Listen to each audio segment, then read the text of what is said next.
Bapak Ibu yang dikasihi Tuhan, kalau kita ini firman Tuhan akhir-akhir ini tidak asing lagi bagi kita.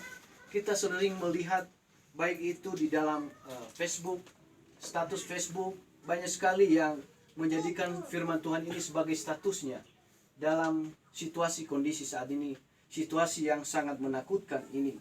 Banyak sekali orang-orang sedang membuat status dengan firman Tuhan ini. Tetapi pertanyaannya, apakah firman Tuhan ini benar-benar nyata bagi setiap kita, setiap orang yang percaya? Jadi mari kita perhatikan firman Tuhan ini, saudaraku. Ini adalah judulnya dalam lindungan Allah. Jadi ada janji-janji Tuhan yang Ia sampaikan kepada setiap kita orang-orang yang percaya.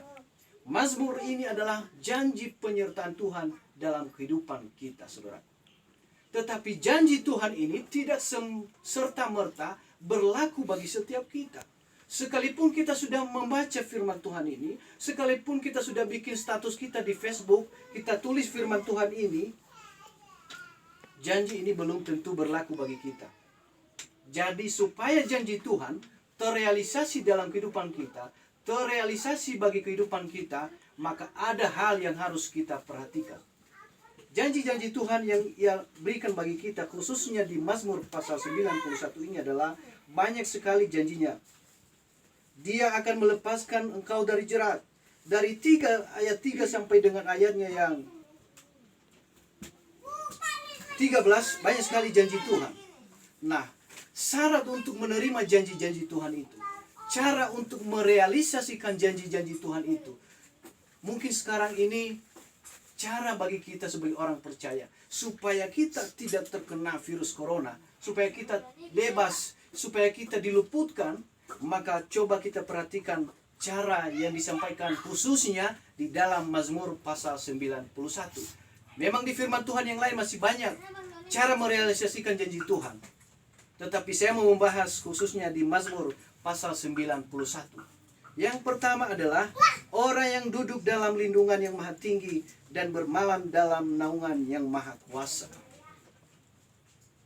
Jadi saudaraku, supaya firman Tuhan ini digenapi dalam kehidupan kita, janji Tuhan ini di dalam Mazmur pasal 91 tergenapi dalam kehidupan kita, bukan hanya sekedar kita buat status di Facebook, kita sekedar mengatakannya saja. Coba kita perhatikan caranya supaya tergenapi, terrealisasi menjadi bagian kita. Yang pertama adalah setiap orang yang duduk dalam lindungan yang maha tinggi dan bermalam dalam naungan yang maha kuasa.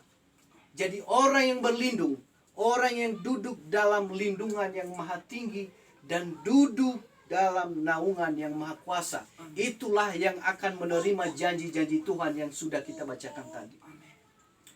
Apa maksudnya? Seperti apa orang yang duduk dalam lindungan yang maha tinggi? Heiwisa wa'urifa goniha, si dadau atau si duduk dalam lindungan yang maha tinggi. Kalau tadi saya coba cari di tafsirannya itu adalah orang yang tinggal di tempat rahasia Allah.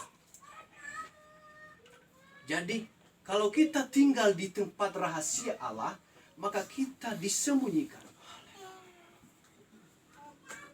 Jadi coba kita bayangkan sekarang, kita sedang tinggal di tempat rahasia Allah atau tinggal di tempat rahasia iblis.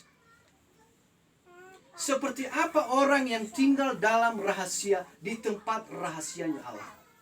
Di situ kita melihat orang yang duduk dalam lindungan yang maha tinggi dan bermalam dalam naungan yang maha kuasa. Artinya kita sedang disembunyikan. Kita sedang tinggal di dalam tempat rahasia Allah. Artinya ada dua di sana, yaitu kita hidup kudus. Orang yang tinggal dalam tempat rahasianya Allah, hidupnya kudus. Orang yang tinggal di tempat rahasia Allah yang kedua adalah tidak kompromi dengan dosa. Itu bagian yang pertama, saudaraku.